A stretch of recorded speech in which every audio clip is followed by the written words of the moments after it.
Hey everyone, this is Vesper. I have finally returned from a very devastating flu. Just starting to recover here and I got my voice back. I've pretty much been stuck in my bed for the last 3 days. So I'm pretty behind on the Street Fighter V news right now, so not only going to update you guys, I'm also going to update myself. So let's get the ball rolling here. Capcom Unity has released their calendar forecast for the updates. Looks like we'll be getting something every single month after the game releases. So we'll see our first update in March, which is only a month after the game releases. The March update will include the online shop, which is used for purchasing Street Fighter V content, and the very first DLC character, which is confirmed to be Alex. Challenges and trials will also be included into the March update. Challenges are kind of like quick objectives, basically dailies, that help you earn fight money after you unlock a lot of the content, and trials are basically like you guys remember where you have to do specific combos that range from easy to hard. Lastly, the March update will also include online lobby support. So the battle lobby in Street Fighter V right now can only hold 2 players total. So in other words, you can only play 1v1 privately, which is, pretty funny. So this March update is going to include up to 8 players, and I'll also have in-game chat that you can use on the side. So after this March update, this is basically what people would expect when the game actually releases, where we're not going to get this content until a month later. Capcom says they'll also be releasing the spectator support as well in this March update. So when the game releases on Tuesday, it's going to be pretty damn bare bones, especially in the solo content department. I think Capcom did this because they just want to get the game out as soon as possible so they can start their tournament, Capcom Pro Tour tournament structure as soon as possible, because there's going to be a lot of tournaments, man, like over 70 this year. And I think they just want to get people to get the game and then just start playing it, and then they're going to release the content monthly, and we're going to get a lot of stuff in March, and then it won't feel as bare bones anymore. I also forgot to mention in the first update there's going to be some tutorial content as well provided for each of the 16 characters, and probably for the DLC characters as well. Also in the challenges they'll be including some kind of boss mode and CPU bosses, and you can see in some of the screenshots in some of the stages they actually changed the weather conditions, so hopefully we'll get those options in the future. So after that very huge update in March, we'll be getting a second DLC character in April, and then a third DLC character in May. And then in June we'll get our big cinematic story expansion update where everyone's story comes together and we'll get that huge story mode that we were promised in free DLC. And then in July we'll get our 4th DLC character, in August we'll get our 5th DLC character, and then finally in September we'll get our last 6th DLC character. Well, of course not truly our last DLC character, but probably for the end of the year.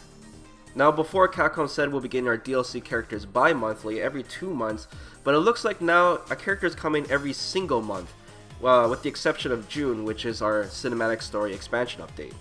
So as long as this game can survive a month, I think Capcom will be out of the water. As long as we can make it to that March update, then the game should be pretty robust, and then we'll be getting a ton of new DLC content every single month. So this is good. Just a reminder guys, Capcom is planning yearly balance patch updates, so we won't be seeing any balance patches anytime soon. But of course they will be patching, glitches and bugs and exploits and things like that. It's going to be interesting seeing how the pros adapt to a DLC character coming out every single month. It's definitely going to change the meta, and it's going to be interesting to see which character is broken and which character isn't. Once again guys, all DLC characters are potentially free with the in-game currency of fight money. Capcom has said as long as you do all the solo content when the game releases, you should be able to afford Alex right away when he launches with fight money. But I think the way they said this, it means that the future characters coming out, it's going to be a lot harder to earn them with fight money because you have done all the content already and you'll have to rely on dailies and ranked matches. So it really depends how much you play. If you don't have that much time but you got money to burn, you can of course purchase these characters. Word on the street is that these characters will cost around $6, and then each of the 6 DLC characters coming out will also have a premium costume that will come out that has to be bought with real money, and those will cost around $4. So $10 for each character pretty much for the character and the costume. You can also purchase a seasonal pass for Street Fighter V, which will include all 6 DLC characters and their premium costumes for a total of $30. So 6 characters, that's like a $60 value for $30, that's not bad. If you're planning on purchasing all the characters with in-game money and then buying their costumes with real money, that's probably what I'm going to do. But word on the street is that all the DLC characters are going to cost 100,000 fight money, apparently. which sounds like a lot. Because I remember unlocking the the Karen stage was like 2,000 fight money in the beta, and that took a little bit. But there is a bronze trophy available for PlayStation 4 for accumulating 1 million fight money. And I'm pretty sure someone's going to find an exploit anyways in the first week, so I don't think it'll be that big of a deal.